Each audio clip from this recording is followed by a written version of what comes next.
What's up, my roadies? Randy, the REI Rockstar. I am so happy to put out this video today. It's a $15,000 profit on a deal we did in early July. Haven't put up a video for a while, so I didn't want to leave you guys hanging, so let's get right to the training. If you don't already know about me, visit the blog. It's the REIRockstar.com, and there you can join our newsletter, get some really cool stuff. $327 gig bag is free. It's got some really awesome spreadsheets, including a new spreadsheet that's an ROI tracker for your marketing, so you can track, what kind of return you're getting on the stuff you're putting out there, bandit signs, postcards, all that kind of stuff. Then, of course, don't be shy. Join us on Google+. We've got a new Instagram account, Facebook, that kind of thing. And, yeah, enough about that. Let's get into the Monday. So my team and I got this property. This is Sherman, right? So we got this organically from our website. It came in. And immediately, it looked like a good deal right away because we saw what the homeowner was wanting, and we know this area of town pretty well. It's a little spotty in terms of sort of this like half industrial area, half residential, but nonetheless the price was right. So this is the house here. This is Sherman Street, and here's where it came in from the website. So I use a form, by the way, called Wufoo, guys. It's WUFOO.com. And it's just a little form maker. You can embed them anywhere you'd like, on a blog, website, or whatever. And I try to keep it simple. I'm going to drop a couple nuggets along the way, guys. I really hope you like this training because I'm just doing it, at the edge of my seat here. I didn't plan anything out. I just took all the screenshots, put it together, and I think you'll really like it. So one of the nuggets I want to drop today was, when you're actually putting together a website and you're trying to decide what to ask the homeowner, in this case the motivated seller, you might go overboard like I did early on. 10 years ago when I was building sites, putting up forums, I would ask for way too much information.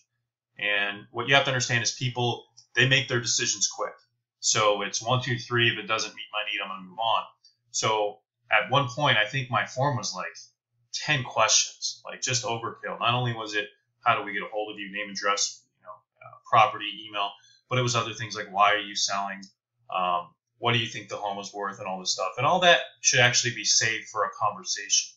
What, the intention of a form is just to capture the lead and the pertinent information. So it's literally name, email, phone, and address. Name, email, phone, and address. I don't recommend any more than that. Nothing more. The more you put, the less chance they are to fill it out. So there's a little nugget for you. So now all of our leads come in like this, nice and simple. All right, let's move on. All right, so this one came in, and I tagged it. By the way, we just hired a new manager, so I'm out of this management position. I'm still doing dispositions, though, which I love to do, sell to my buyers. But, yeah, none of this here. When the leads come in, I'm no longer tagging them. This one I did. It was the last one, so I just put down what buying criteria this house met as far as bedroom, bathroom, square footage, and the zip code. That kind of tells dispositions, what buyers we can sell it to. And then right here, I think this is automatic now. Just kind of tag the lead itself as organic. We didn't pay for the lead. It just came in from the website for free. Goes on to this last part here. We usually get a testimonial after we've closed. If I did refer it out, it would be collected here. And we also track that if the homeowner turns down our offer, we actually follow up to see what it sold for, just to kind of fine-tune acquisitions. This is more of a management area here. We can tell who has a task and who doesn't. So whether it's analysis or admin, we always know when something needs to be done. Speaking of admin, you've probably seen this in other videos here. Sophia does a great job of contacting the homeowner. Remember, this came from the website, so it comes in, I tag it, and then I send it down the pipeline. Comes in, tag it, send it down the pipeline. So Sophia is going to contact the homeowner and build on that pertinent information. She's going to confirm an email. Maybe there's a husband or a wife or another person that's on the property title. She's going to get that information. Maybe it's a probate deal. There's an attorney involved, or maybe it's been listed or currently listed. She's going to get that information. The idea of this admin position, guys, is to underwrite the file, get all the information, and just kind of make sure that, we're not missing anything to where it's going to become a grenade later on down the line. Very important part of the workflow. Another thing she does, a really cool nugget again, I'm not sure if I mentioned this in another video, but we collect a seller type. And this little field here, if you're using Podio, by the way, this is the system I'm using. It's free, Podio.com, free for like 5 users. And then once you get employees, it's very expensive, $70 a month, I think is what I'm paying at this point. Now with the manager, I think I just hit $100 a month. So, but seller type guys. So when acquisitions gets the deal, remember three other people, including myself, already kind of tagged the deal, touched it, and worked on it a little bit. It's very important for acquisitions to understand how they're going to position the offer. So they need to know if it is actually the homeowner. Is it actually the person that's selling the property? Or is it an investor who is, got some equitable interest, has a contract on the property, intends to close, but is seeing if they can wholesale it out to another investor? That we call a primary, investor primary. Investor secondary would be, which we don't necessarily do too many of those deals, but every once in a while, if there's still some equity there, we'll step in and we'll close another investor's deal. That's called a secondary. This is a person who's a sort of a wholesaler who's trying to sell another property. Try to stay away from those deals, guys. Just my recommendation. They get a little sticky, and you don't want to be involved in those kind of deals unless maybe it's your first deal, you absolutely need to, or something like that. But you want to keep them as clean as possible. That other investor tends to close when you lock up properties. Intend to close on them. Have a good credit score. Have a bank in place, cash, hard money, or whatever, down payment, EMD, those kind of things. That way, if anything ever gets pulled aside, you have a record that, hey, I'm an investor. I intend to close on these properties, and you're not just locking up contracts. That's definitely not the path that you want to go so liberally in terms of going out there and just locking up a bunch of deals, whether it's with homeowners or other investors. It just makes for a poor transaction environment, poor environment for real estate as a whole. But back to this here, she's collecting information basically there. She set it up that this was actually the homeowner, and she even went to Zillow, got a little paste of what the Zestimate was. We don't use that. We have our own system, REI AutoComp, that if you can check out reiautocomp.com, that's the system we use to calculate the values, dump all of our comps in there, and we'll come up with the current market value. But she kind of gets some early information there. She put nothing here because the seller wasn't too sure, but there was like a follow-up email with her that in the comments, you can't see it, it's actually off over here in the system, but she found out they were wanting like only 100 or 105 or something like that. She also talked to the seller, Anna, and Anna said that, hey, there's a tenant in place, and the main reason I'm selling, very important, guys, find out why they're selling, right? Find out how motivated they actually are. Reason I'm selling, Sophia, was the house is in shambles. It's not in great condition. There's water damage on the roof, and I have a mold problem and a rodent problem. So it's all great signs for us. This is the perfect reason why this industry exists and why there's investors, is that not all properties are MLS ready. Not all properties are MLS ready because the MLS works best for those houses that are pretty, and it works best for those houses that don't need a lot of repairs, because many of those end buyers are using retail financing or conventional financing that have a lot of contingencies on the condition of the home. So it doesn't work for this particular seller. If it did, she would dump all the money into the property and list it with a realtor. But she was looking for a quick sale. She was looking for, frankly, just a better place for her kids to grow up. They were in grade school, I believe, early school. So, yeah, we tagged this deal here. Got zip code was 85007. It's in downtown Phoenix area. And parcel number is, think of it as a serial number. It's just a number that the county assigns to that particular book of maps. And we saw that previous sale was in 2011. So they had bought it for $56,000 5 years ago. So that's very helpful, because when acquisitions, goes out there, they can address, hey, have you paid off this mortgage, or do you still owe about 56 on it? Just another negotiation tool. The click of a mouse, guys, we programmed our Podio to bring in map and a picture of the property. This is actually not a great pic of the property. It was a Google Maps API and the Zillow API, and just sort of, I think this is like the backyard of it. Yeah, literally the front of the house is back over here. So all this info comes in automatically, so Sophia doesn't have to get this from the homeowner. It just saves us so much time to skip the conversation about the credentials, or sorry, the characteristics, and we just move on to the important stuff. She'll confirm it. She'll say it looks like it's a 5.2, and it helps build rapport. And we sound a lot more professional when we're able to confirm lot size, year build, 2-car garage, that kind of stuff. Let's see here.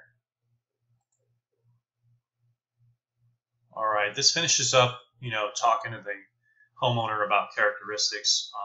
Another nugget here, guys. Find out what's in front of the home. Find out what's in back of the home. Your end buyer is going to try to beat up the deal, if you will, and they're going to say, well, I can't give you this much because there is an empty lot or a golf course or a canal or you name it, power lines. In fact, I should probably add power lines in there. But yeah, so we record that, there's a neighborhood street in front, and then, back of the house, there's a backyard. So that's helpful to know, because if there is things like a canal or a main road, right, a main street, that's gonna actually take away from the value, especially if it's right in front of the home. If it's on a main road, all that traffic and noise, all buyers, be it investors or retail buyers, don't want to live on a main road. So you want to adjust your offer when they're on main roads and when there's canals behind the home or power lines or industrial parks next door, commercial buildings, that kind of stuff. If it's just a nice, neighborhood, the values seem to just hold better, hold longer. All right, let's move on to the lead scenario. This is just a gauge to find out if they're actually distressed or not, or what's going on, if they're motivated. So the more of these, the better, right? How would you like to have somebody who's downsizing in bankruptcy and they are in foreclosure? In this case, she wasn't in foreclosure. I think she owned free and clear, actually. And she was just, in distress. It was just disrepair. Now, key point here in this deal, guys, is that the sellers really have no idea about repairs. I mean, shoot, after all these years, I still don't do the best job I'd like to do on repairs. So I'm trying to build systems around that. But the repairs here from the seller was, I think it needs about $10,000. So, and it ended up being way more than that. Last thing admin does is, I don't think I've showed you this before, but so we build folders for every single file because there's obviously a lot of paperwork along the way, and we don't want any of this on our desks. We want it all in our tablets, our touch screens, and all that stuff. So we all work from home, or we're at the office. So, this is just, and please copy this, by the way. In fact, I was thinking about doing a training on this because I have this, and then I have a whole other way that I organize all my businesses, and I think you guys can really benefit from it. But we have a due diligence section, the start of a lead. This is all chronological, by the way. You can see it's closing over here. This is the start of a lead. So we have a due diligence area, analysis, buy-side contracts and paperwork, title work, paperwork, remarketing the property. This is where you're going to put pics and stuff like that. Here's offers that you get from your buyers. I usually sell the properties right away, so I rarely have multiple offers. I literally sell it to who I think is going to buy, and it's usually spot on. And then we have the sell side paperwork where it's, purchase contract with the end buyer. And then here's all the closing docs you'll get, which is separate from title work. You'll get that halfway through the transaction. But you'll see the closing docs here when we finish it up, and that just helps for taxation, CPA, and things like that. So Sophia sets those up for every single deal. And that way, as we're all, plugging in the deal and paperwork's coming in, we just sift it into here. And what's cool is we have it all in Dropbox. All of us have a paid version of the Dropbox Plus. Don't ever get Dropbox Business, by the way. It's not worth it. I've tried it. It's not good. Trust me, I've done Dropbox for 10 years. They don't have the right idea with what they're doing with Dropbox Business. It was actually absolutely terrible. But just keep it Dropbox Plus. It's $9.99 a month. All my team has it, and we all work within the folders. We just share them with each other. All right, on to repair estimate. So I'm still building this model out, but Dustin is our analysis person, and he goes out and he figures out, about what the repairs are actually going to be. We're working on a model where we're actually going to pay up front for our repairs, our repair estimates, and so we figure out the math on rebuild costs in an app or something. But for now, Dustin handles all that. He gets a good idea of what the repairs are. Earlier, Sophia placed that, the property was in a certain condition. And what's great is we built in Podio some simple math. calculation that if Sophia says, hey, it's in this condition, Dustin can choose repair factor based on her recommendation. And she does that by talking to the seller and looking at pictures, right over the phone. So she has a pretty good idea if it's in excellent condition, fully rehabbed, great condition, perhaps 10 years old but needs some work. It's in good condition, that's livable for a tenant, fair condition, bad, and very bad. So I think we use about 7 levels there. And based on those levels up above here, Dustin will go in, see what she recommended, and change this factor.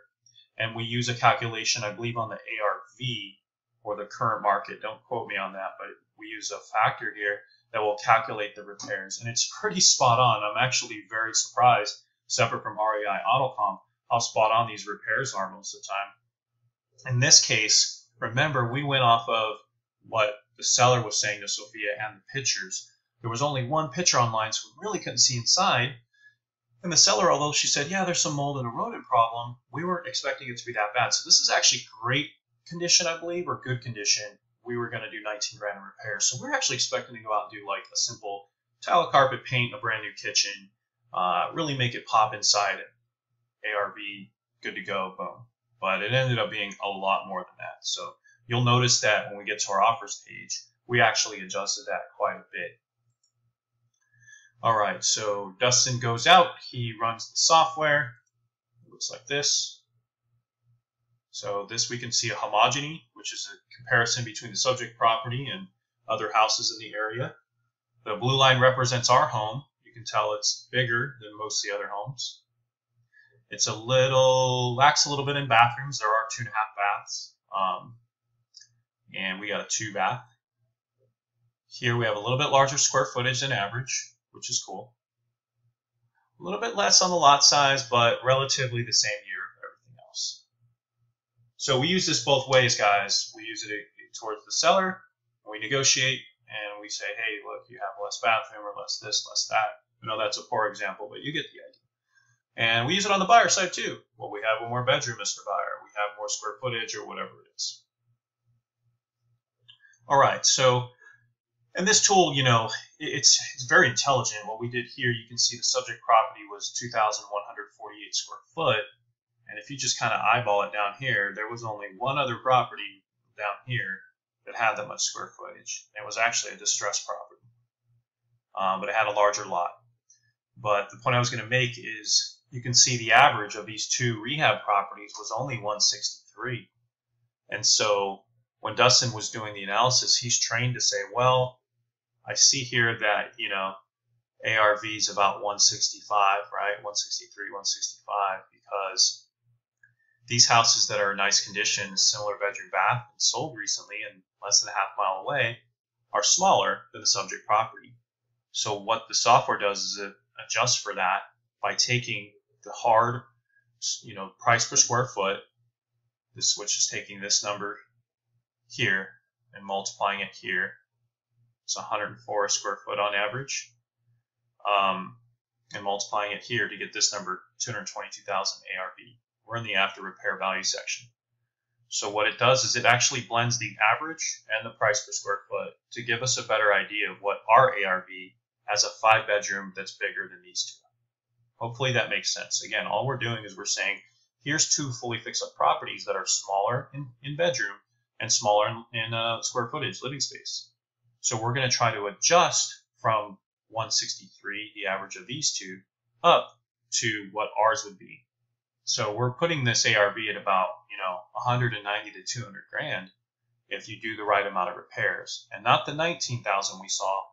We need to put about 30, 40,000 into the property, and you'll see what I mean in a second when acquisitions does, the pictures.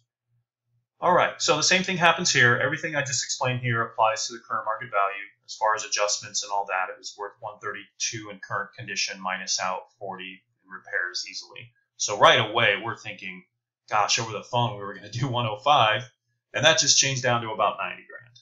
So I'm going to go back one. Another thing I think you guys will like is on the acquisition side, I wanted it to be sort of silver platter for my acquisitions. And we take care of our sales folks, right? So I didn't want them to have to talk to the sellers who may not be motivated. I didn't want them to lose, because I don't want them to lose their mojo. I want them to be, happy about the job at hand. They're 1099 contractors, and I want them to be able to feel good about closing deals and closing the best deals and picking those low-hanging fruit.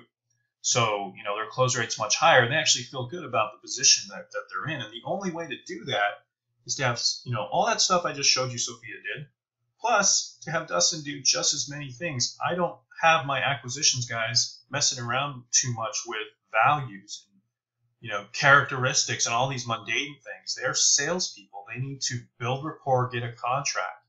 So they shouldn't be messing around with paperwork and all these other things. They should be connecting with the homeowner and going on appointments. And so they'll do that based on all this data. So what Dustin does is not only does he run our, REI AutoComp, and he'll stick the link in here. I actually removed it because, again, we had an issue with Dropbox Business. Huge mess there, but I fixed it finally. So he's going to put the actual link back in at the time of making this video.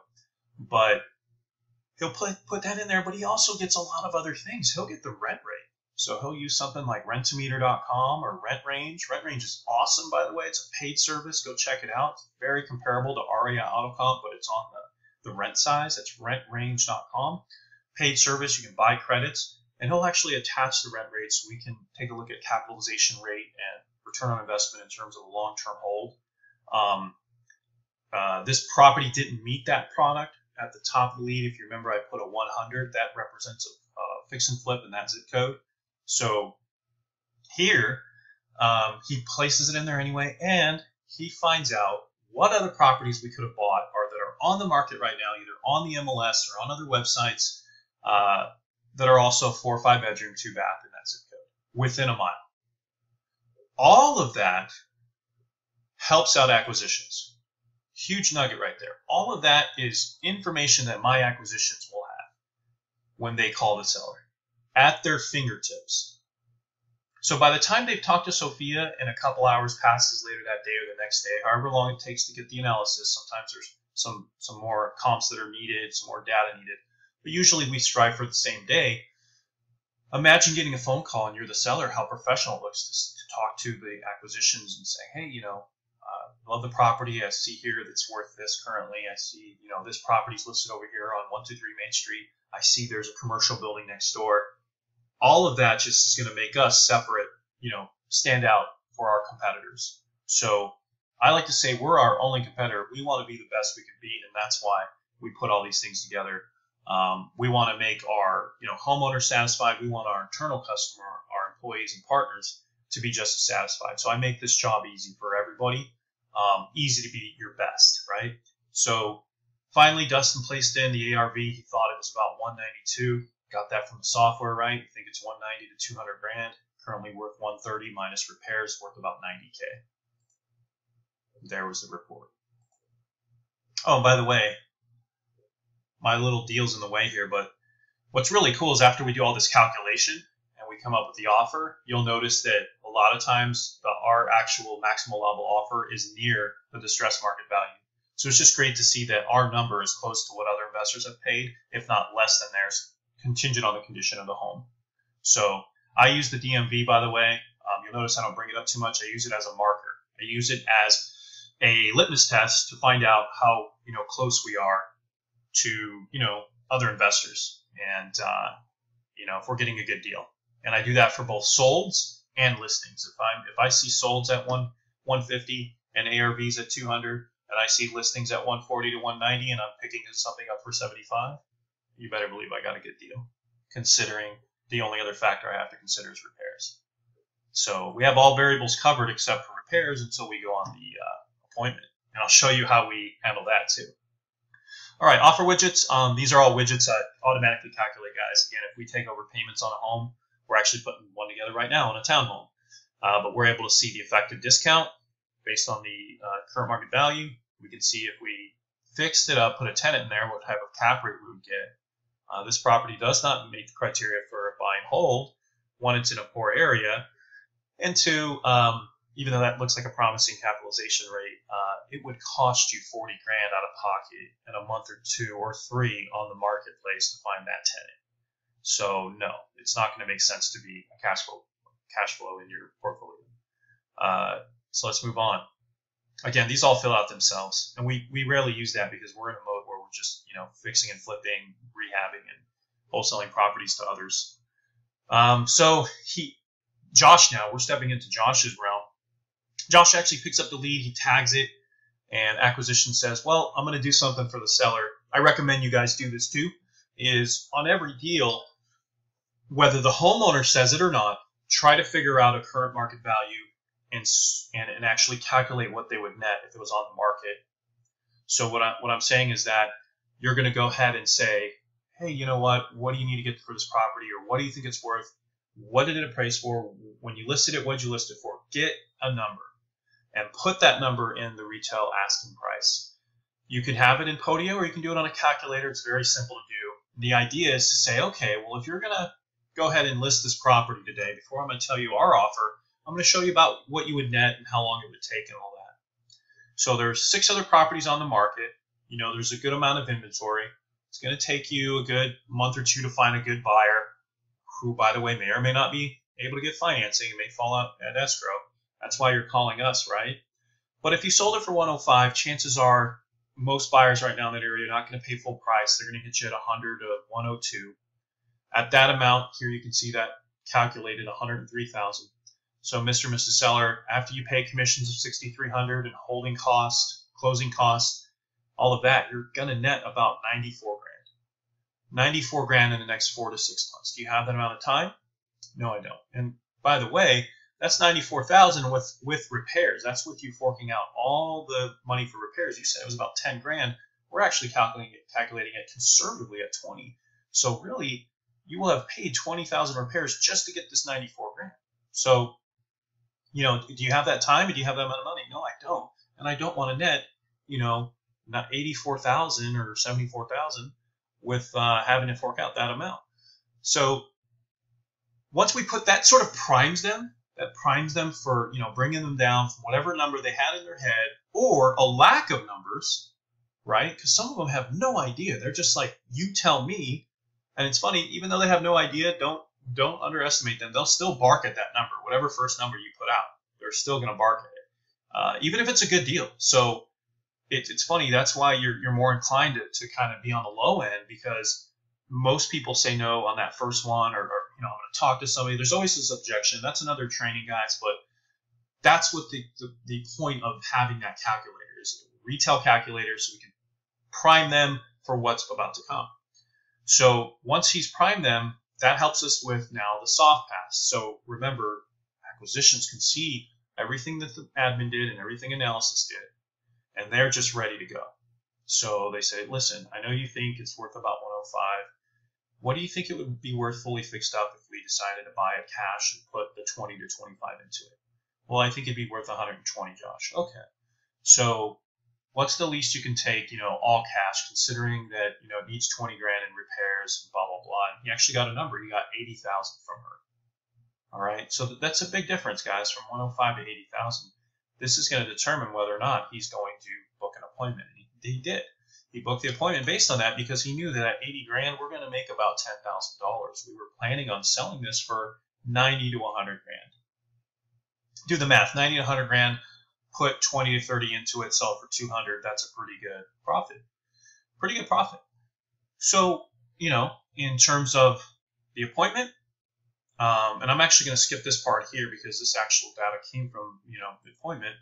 But we have another app that we're working on that's going to calculate the amount of repairs and allows us to skip filling out those pieces of paper. I know you guys probably have those inspections where it's like cabinets, countertops, condition, replace, keep, cost, all that stuff. Just, my preference for the company is I want it all in one place, and I want it in an area where we're not having to look at papers all day. I want it in an area where it's electronic, there's automatic calculations, and I want it all in one system. So all of us can access it, from, other associates to management to myself, the owner of the company. So I built an app for it. I built an inspection app. I call it App 1.0, or rather Inspection version 1.0. I put this together that day when he was going to go out on an appointment at 9 a.m. I put it together and I said, hey, use this instead of those pieces of paper we're doing. So check this out. Now, mind you, don't mind the numbers. The numbers are just placeholders for now, but he literally goes on the appointment, fills out the total number of rooms, bedroom, bathroom, takes a picture of the north, south, east, and west. In this case, he didn't upload them. He actually could not get them to upload from Dropbox. Again, issue with the business Dropbox. We don't use them anymore. We use the personal Dropbox. But what's great is he drove around the neighborhood and he put several dilapidated apartments. So I guess they were in bad condition. Several empty homes. There's a dental office next door and like some kind of weird school. There was like this strange school. Maybe that's what it was. Maybe it was like a dental school next door. And then other industrial buildings. So that's not the most attractive neighborhood to grow a family. It just isn't. So he takes a picture of the damage, and I instruct him to take a picture of each area. So one or two pics of each area, especially the front of the home. We want a front angle, a sort of side angle on both sides, and then same with the backyard, but at least one of each room showing the closet. So that's what he does here is he uploads the picture, puts the notes, and puts the cost to rebuild it. What's going to happen is it's going to total all of this at the bottom of the app. So here you can see, there's some work that needs to be done to this fascia here. Here's the living room. He outlines it. It needed flooring, carpet paint, fixtures, all the baseboards need to be replaced, and there was a lot of water damage. That's the dining area. So the entry was over here. There's a living room area that's attached to this dining. And this is actually where he signed the contract later that day. When you walk in from that dining room, you go into this kitchen area. I mean, look at the overall condition of this, guys. This is not in even maybe a good condition. This is a poor, if not a bad condition home. Here's damage from water. Bedrooms were just cluttered, but lots of writing on the walls from the kids. Damage here. Damage on this door. This was one of the back bedrooms, actually. Really strange layout, by the way, on this house. I think it was originally built as a 3-2, and they did these strange add-ons to the back of the home. But it looked okay in terms of like the foundation that they did in the rooms, but they just filled them with clutter. Here's one of the bathrooms. You can see there's damage here. Repairs that were basically undone. Water damage over here. Actually, this was just drywall that wasn't, tapered off properly. Hole in a hole and some damage that's just not done. That looks like the roof near the water heater. One of the bathroom totally needs to be rehabbed. It's got a tub that actually had some cracks. He failed to get a picture of that. Here is part of the bathroom texture. And here's the damage I was talking about. So there's this huge hole right here. This is in the home, by the way. Yeah, just drywall. All right, back to the front of the house. There's a hallway. And you can see, the tile was old, probably late 90s, early 2000s. And overall, again, everything, all the borders need to be replaced. You got a picture of the thermostat. A little nugget here, guys. Always get a picture of the water heater, the appliances, the thermostats, and maybe the AC unit, just the big ticket items, and comment on their condition. So he continues to put generic numbers in here as, again, we're building this app. But what needs to happen at the bottom is it actually totals it up here. All right, so the idea of the inspection app is twofold. It has all of our pictures, it has our comments, and it calculates the repairs, again, in real person. So working on building out that model for now. Acquisitions and analysis are working hand in hand to really get a better idea of repairs. But eventually, guys, we want actual contractor to handle that, right? And we want to bring them in-house because we want our repairs to be spot on. We don't want them to be off even by $1,000, so that we can actually negotiate better with our sellers, and we can negotiate better with our buyers, because buyers are notorious for saying, hey, this needs to be, this needs to be, this needs to be done, this needs to be done. Well, okay, here's our contractor that can do it for less than yourself or your guy. right? Guy or girl, whatever. All right. So here's the contract. Josh was successful. Apparently, one of the factors here, guys, and you'll find out a lot with sellers, is there's always this sort of need behind the selling. You got to make sure you get that. I have a free video on how to talk to sellers, and not only just the verbiage, but really finding out what's going on. Medical bills, somebody's ill, whatever, that's also motivating them to sell. And so with this, it was that her dad was kind of ill. Her dad was older. His name is Tomas, and yeah, he was just sick. So it was one of the factors. They wanted to get a little capital help pay for his medical bills and stuff like that. He actually was apparently sleeping in one of the rooms when Josh was out there. And yeah, he had to come back later that day, talk to the father, and extend an offer. So what Josh did here is he said, okay, I know that at 80 we're making a good 10 grand. Considering the more repairs, I need to be at 75. And we wrote up that buyer is responsible for all closing costs. You can get a copy of this contract by joining our newsletter, by the way, the REIRockstar.com. You guys can get this, access to our private Facebook, and a couple other awesome spreadsheets to help you get started in this business.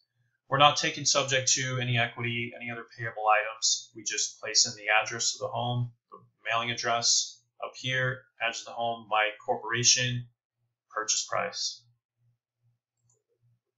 All right, now back to Sophia. Sophia does another job, another responsibility within the company. And that is that, you know, as I'm building the company and hiring people and working on, I have 2 other businesses, she actually does escrow work. So we created an escrow department. And by the way, guys, you're not going to find a lot of training out there from other educators on, you know, scaling up your business and things like that. I've been doing my own version of scaling since 2012. You know, once I was successful in flipping houses and short sales and then into rehabs, I was always thinking about how do I systemize this. So nobody, you know, trained me on it. I didn't go to buy an ebook or a course. I just was always looking at how do I systemize each individual item. What responsibilities is each person going to do, and how do they not step on each other's toes? And it's running remarkably smooth. But that took a lot of time and work. And I think you'll probably see more and more of people teaching this sort of thing because there is a lot of people getting into real estate investing. And you have all these educators coming to cities and towns who will teach you the basics just to flip a house, but not many of them teach the scaling. And when you hear words like dispositions and things like that, you know, that's something I was building in 2012, 5-6 years ago. You know, when you hear escrow coordinator, things like that, some of the sort of larger investors have that, but you wouldn't hear that from just your average day investor. They usually have like what they call a lead manager. So they'll have like, you know, they'll be a one-man, one-girl machine, husband and wife machine, and they'll just have like a lead manager, virtual assistant. They won't have the 5-person thing that I do. And every single person has a specific role. And there's a couple others that I think are proprietary to our company that it just makes this whole thing just run itself, basically. I still touch on the business, obviously, in dispositions, but I'm gonna hire that next. So Sophia goes in, she opens up title, guys. She takes that contract paperwork, lets the title company, in this case Eileen, know that, hey, we're going to be doing you know, a double close on this deal, or using our money or IRA, private money, whatever. She sets that all up and lets her know that, hey, we're marketing for a potential buyer, but if that potential buyer doesn't close, we can go ahead and close and rehab this property. All right, so it comes over to me. Title commitment came in while I'm marketing the property. So guys, remember, I haven't even seen all the work that they've done. I just tagged it. Here's what I think we can do in that zip code. Here's the buyer I have in mind, and then I wait. You know, within a couple of days, usually it'll come back to me. Title commitment's there. I'm like, great, let me go ahead and put it out there. So put it out there, guys. I didn't even do a website flyer, Craigslist, anything. I just sent out a quick email blast, let the buyers know, hey, I have something coming down the pipeline. Give me a call. And I think I got a call within a couple of seconds. Like, I sent it, and this buyer calls, and I've done business with him in the past. So he's like, yeah, I'll go look at it today. So he actually went out there. As you know, literally as my acquisitions is leaving, he's coming up and just being like, hey, let me take a quick look. So Josh let him back in. Homeowner was okay with it, and we actually got our asking price. I said, look, this is a great deal. The repairs are only about $25,000, $30,000. You should be able to really make it look great, and it's a phenomenal deal. It's going to be worth about 200 grand once it's done, depending on the work that you do. Conservatively, 185. So take advantage of it, or you got an email blast. There's other competitors that can take this down. So I got my asking price $90,000. So the actual resale price was 90 grand. So rehab, that was the buyer type, fix and flip person. And you can see all these dates are matching. I mean, we barely get the lead May 31st, and call the seller the next day, and it's just within 5 days it's done. Now these are all, each person's probably working a good maybe half hour on the deal, tops 15 minutes as they move it down the pipeline. I think probably the longest work is acquisitions, because it involves actually driving to the property and all that. I'm on the phone maybe 15 minutes on the deal, and then I sign the paperwork on my end and forward it back to the title person, escrow. So this is the remainder of my section here. I asked for an EMD. I think we did $3,000 EMD. They accepted our offer, and they were going to use cash to close. And I have a proof of funds on file. Here's another nugget. Vet your buyers, guys. Find out if they're actually wholesalers or cash buyers. The only way to know is for them to send you a bank account. Don't be afraid to ask for a checking account proof of funds or a hard money company for the specific property that you're sending to them. Not just some generic letter, because you can get those proof of funds from a lot of companies who do transactional funding. But so this particular buyer, we actually have done business with them in the past, and we already have proof of funds on file for them. So we went ahead and sent that paperwork over to title. Here you can see the title company puts together the assignment, and I'm selling it for 90 grand. Remember, I have this at 75,000 with the seller, and I asked for a $3,000 earnest money deposit. Another key thing here was that I leveraged my buyer's EMD. I actually didn't put any money into this deal. It's a true no money down deal, because I leveraged my buyer's earnest money deposit, and he was okay with that. So here's my corporation. Buyer was up here, and then down here it just lets you know that the IRS will be aware of your profits. All right, on to escrow number 2. So Sophia just tags it. In this industry, guys, you can have 2 escrow companies. Sometimes that happens, I would imagine, for a HUD deal or something like that. But in this case, the same title company handled both the escrow accounts. So it's American Title Service Agency on the front side, American Title Service Agency handling the second escrow, and it all gets taken care of. Another good thing about Podio is you can attach files. So we were doing that for a period of time while we had a little issue with the Dropbox business, but we got that resolved. So I'm going to have the new manager go in and tag everybody and say, hey, place these in those folders that Sophia created. And the result down here is all the work. We have what's called a workflow automation. So as each person finishes their job and moves into the next folder, which is at the very top of the lead, it will create an automatic task for everybody. So again, just more automation, so less human interaction, less time for management to push these down the pipeline. And another thing that's great is the inspection is linked at the bottom. So if anybody ever wants to see the full inspection, maybe acquisitions is talking to or dispositions is talking to the buyer, and they want a better idea of the repairs, they can actually look at the repairs while they're talking to the buyer and say, oh, well, this room needed this, blah, blah, blah. Really cool. And the result was profit of $15,000. $15,000 profit, guys. I mean, if I had to add it all up, I'm thinking this was probably about maybe 3.5 hours of work, something like that. So you're talking, $3,000 an hour plus. That's why I love this business. It's one of my, best performing businesses, and I'm still scaling it up, guys. And I believe you can do this too. So thanks for joining us on this free training on our YouTube channel. Please like, subscribe, and share if you appreciate this, guys. It does take me a good hour and a half to put this alone together. So I hope you appreciate how detailed they are, and I want to do more of these videos. The only way to do that is it's very motivating for me to get a like, guys.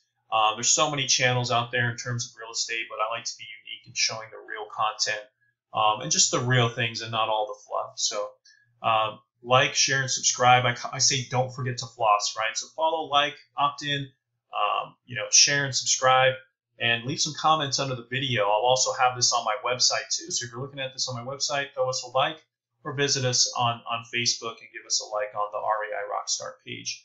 Thanks again for joining us. It's Randy, the REI Rockstar, checking out. Have yourself a blessed day. Take care.